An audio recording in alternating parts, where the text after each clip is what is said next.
Hi guys! Welcome dito sa The Sun Tarot. Ang reading nito ay for collection for anyone who can resonate sa reading nito. This is a general and a collective reading. Your energy at this time. Four of Pentacles. You are stable, grounded, secured, balanced, no? Balance yan. Kasi, balance. And firm. Firm din. Firm din ba yan? Firm din. Yung nakikita ko yun. Firm. And more information sa'yo. Ace of Cups. There is a blessing, a new beginning, maybe new love also. Ano tong Ace of Cups? Diyan. Ay, new love. There is a union na mangyayari. There is a reconciliation na mangyayari. Partnership. Magkakaroon ka ng partner.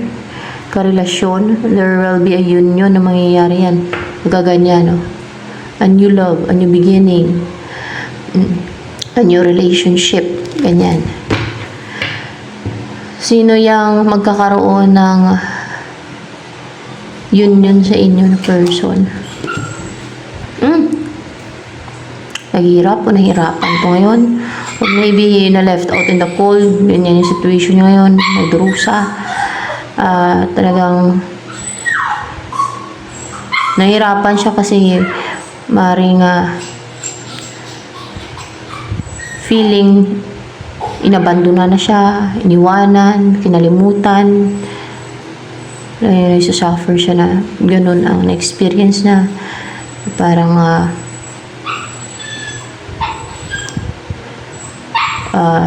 nalanta, natuyo kung sa puno pa. Yan yun nandyan eh. Kilala ka na ba ng person na magkakaroon ng union sa inyo? Kilala ka na ba niya? So, kilala ka na niya. Oh. At gustong-gusto niya mag-reach out sa'yo. Nagiging courageous siya. So, willing and driven siya. Gustong-gusto niya. Parang pinupush siya ng feelings niya, emotion niya, no? And desire niya na mag-reach out sa'yo. Ayan. Anong nakikita niya sa'yo ng person na yan na magkakaroon ng union sa inyo na nagustuhan niya sa'yo? You are positive, optimistic, bold, daring, inspired, or parang nakaka-inspire ka. Pwede din ganon. Or else kung popular ka, di popular ka, no? Or kung famous ka, di famous dahil famous ka din, no? Pwede ganon. Kasi pwede din sumisimulo ng fame din to eh. Pero more on positive to. Positive and you are inspiring, possible. Yun ang nagustuhan niya sa'yo. Puro positive. So, positive. Positive. You're positive. Optimistic. And charming. Charming. And masiyahin ka.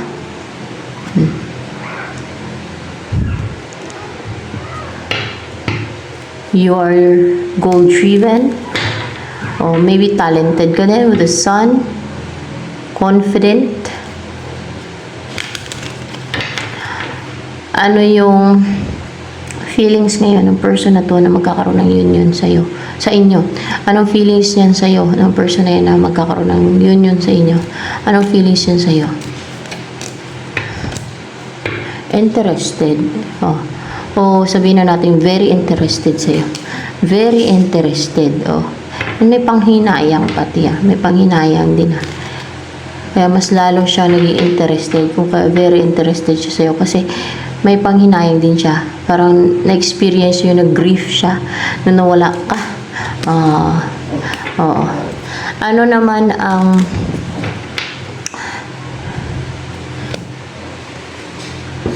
nakikita niya sa'yo as a person? Ano ka daw na klase ng tao? You are strong sa kabila ng mga challenges.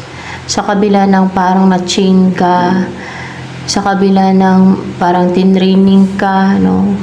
Sa kabila ng, parang tinraining ka, kasi, ayun na. Oo, sa kabila ng parang tinraining ka, na may mga challenges yan, ganun yun, may parang ibig sabihin dito na parang tinraining ka, na may mga challenges kang pinagdaanan para mas lalo kang maging strong, matibay ka, o, at mas lalo kang lumalakas ng lumalakas. Ayan. Ano pa ang nakikita sa'yo ng person mo na yan na believe ba yan sa'yo? Yung person na magkakaroon ng union sa inyo, believe ba yan sa'yo? Oh, believe siya sa'yo. Oh. Siguro kasi kahit na nasaktan ka, naka-experience ka ng betrayal kasi may clarified with Ten of Swords, ay malakas ka. Hindi ka mahina, no? O nag-recover ka, ganun. Ano ba yung kinabiliban sa'yo ng person na yun na magkakaroon ng union sa inyo? Kasi ito ka, malakas ka. You're strong, you're brave, you're passionate, you're fiery. May focus ka. And nai-hit mo yung target mo or may focus ka sa target mo. Maybe sa goal mo. Maybe you're successful na pati. O may na-achieve ka ng success, ng ganon. May na-achieve ka ng goal kasi goal-driven ka naman. And you're positive and sure na ma-hit mo yung target mo. Keen yung eyesight mo kasi may mata na gila. Yan. Or maybe keen yung vision mo, mga ganun. Ano pa? Yung body mo energy yan. Perception and wisdom. Ayan. Kunin ko na to kasi dalawa lang naman.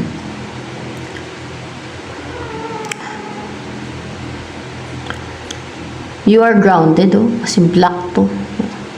So, malakas yung perception mo, yung senses mo yan.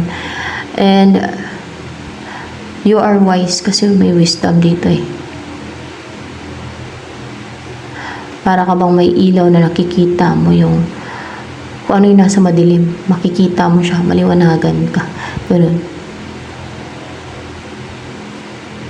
Kung yung iba ay walang ilaw, na walang makita sa madilim, ikaw, nakikita mo kasi parang may ilaw ka. Parang may sulo na nakikita mo kung ano yung nasa madilim na yan. May nadidiscover ka. May na-acquire ka na karunungan o wisdom. Yan. Like sa deceit and scheme na ginagawa ng iba. Nakikita mo yun. Klaro yun sa'yo. Yung iba hindi nila makita yun. Hindi nila mapansin yun. Ikaw makikita mo. Ganon yung taong wise. Makikita nila yan. No? Madami namang sign pagka wise yung isang tao eh. Makikita mo yan. Parang keen yung observation mo din. And magaling ka mag-obserba niyan. You have a good judgment niyan eh. Pati yung mga ginagawang tricks ng iba ay nakikita mo yan. Naobserbahan mo.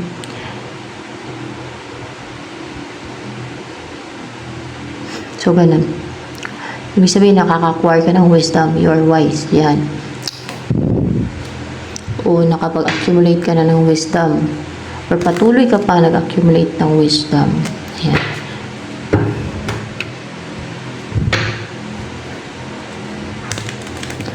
Ano yung iniisip ngayon ng person na to? Iniisip ka ba niya? Ng person na magkakaroon ng yun sa inyo? So, iniisip ka niya, nag-overthink pa nga. Bakit siya nag-overthink?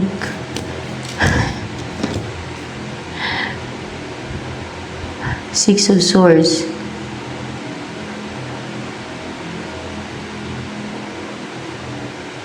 Baka umiwas ka na sa kanya o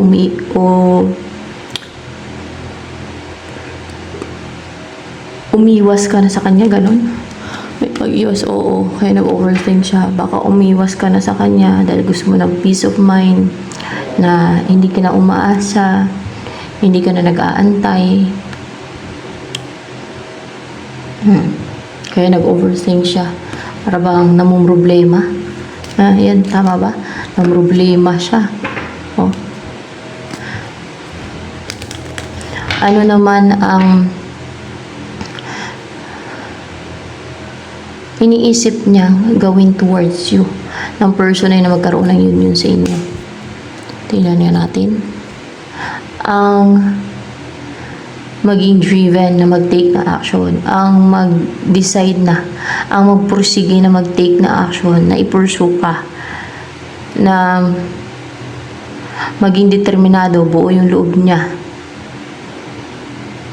na siya yung driver ng buhay niya, na walang ibang pwedeng kumontrol sa kanya o sa manibila niya kundi siya lang, no?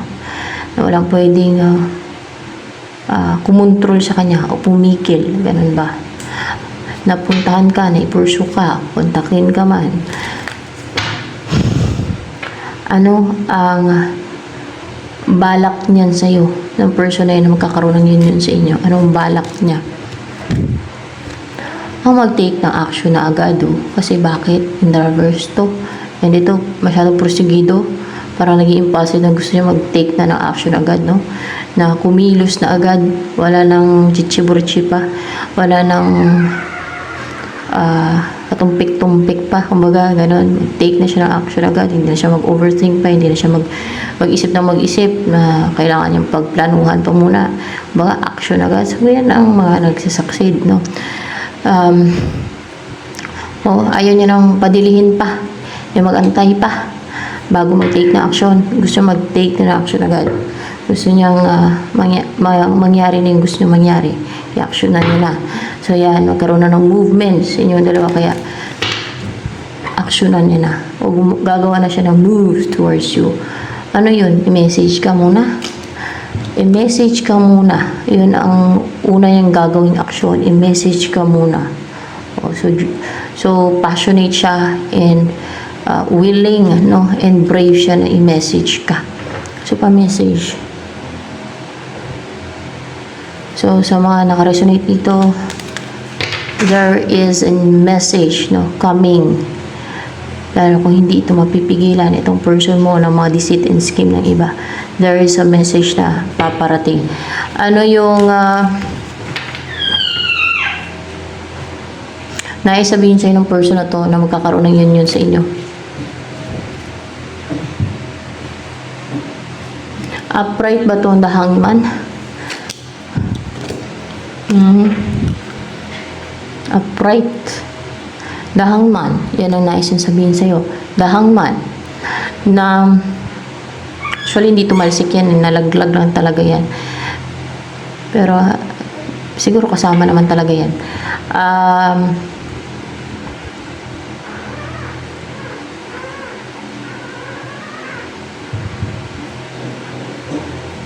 na stagnant daw, na stagnant, hindi siya nakapag-take ng action kasi natali siya. Natali, parang hindi siya makakilos ba, natali siya. Natali siya. O may nag-control sa kanya, ganun ba 'yun? Hindi siya pwede kasi pahalang pa naman 'to. Ano yun, may nag-restrict sa kanya, ganun ba 'yun? May nag-restrict sa kanya. O may nag-restrict daw sa kanya, pwedeng pamilya niya, yung pamilya na to, or else ay ibang tao, isang pamilya na ibang tao na hindi niya naman kano-ano, ganon. Ano pa ang gusto sabihin sa'yo ng person mo na yan, kung kaya siguro nagkaroon ng delay bago makapag-take na action to, bago kanya kontakin, ganon. Makakapag-message to kung walang gagawa ng scheme and deceit. Matutuloy yan. Lalo kung hindi na siya magpakontrol, hindi na siya magpapapigil pa. So that makapag-take siya na action, kailangan wag siyang magpakontrol, wag siyang magpapigil. Yan, gawin niya ang gusto niyang gawin, no? Huwag siya magpapigil, huwag siya magpadala sa fear, anxiety, huwag siya mag-overthink. Vaccine niyo kasi yun pag-overthink, atake ng enemies yun, inatake nila isipan ng person mo.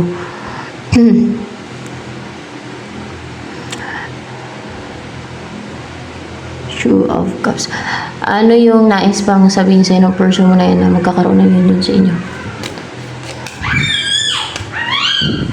Upright ba itong Two of Wands? So yes, upright yan. Pupuntahan ka niya. Oh, brave siyang puntahan ka. May plano ng puntahan to. Puntahan to ah. Wait lang, natigab ako.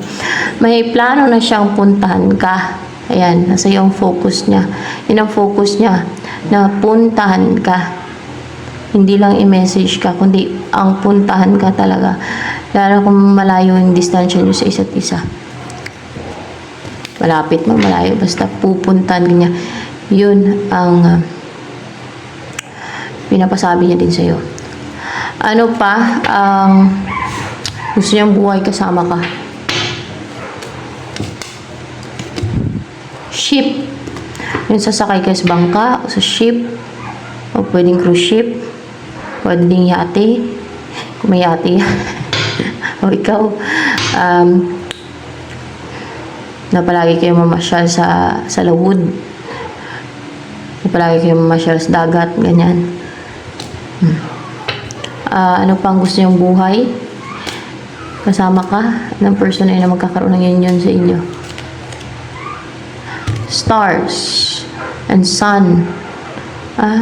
Pwede nyo maging famous kayo, or else positive yung buhay ninyo. Positive. Yan pa rin talaga, guys. Lumabas ata kanina eh. May star. And ito, sun. O, diba? Star and sun.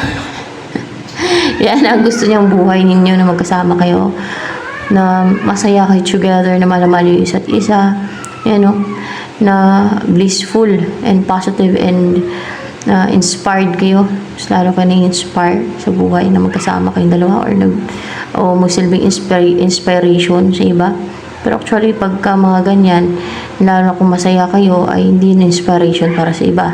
Hindi yun nakaka-inspire. Nakakainis yun sa iba kasi umiral yung inggit nila. So, ayan.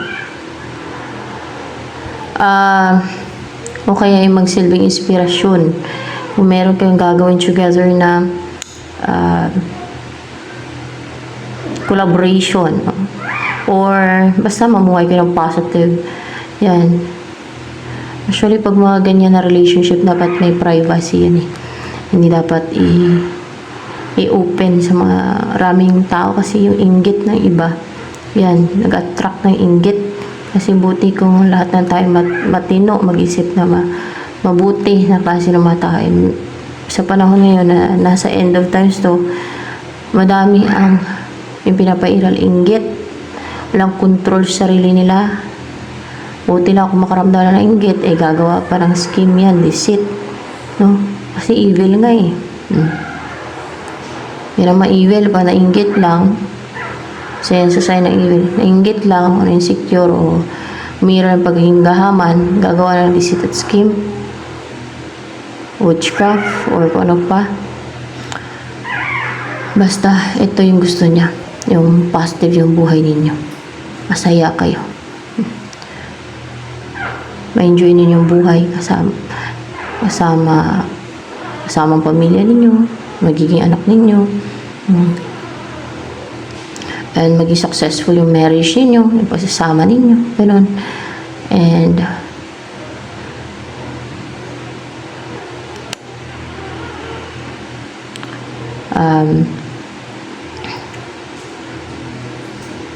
maliwanag na walang evil forces na makalapit sa inyo para manatiling positive and inspired kayo and masaya. Yan. So, nasa baga yung path na tinatahak ninyo ay together ay safe, maliwanag, walang mga evil forces na makapang-atake. Yan. Ayan. Ano pa?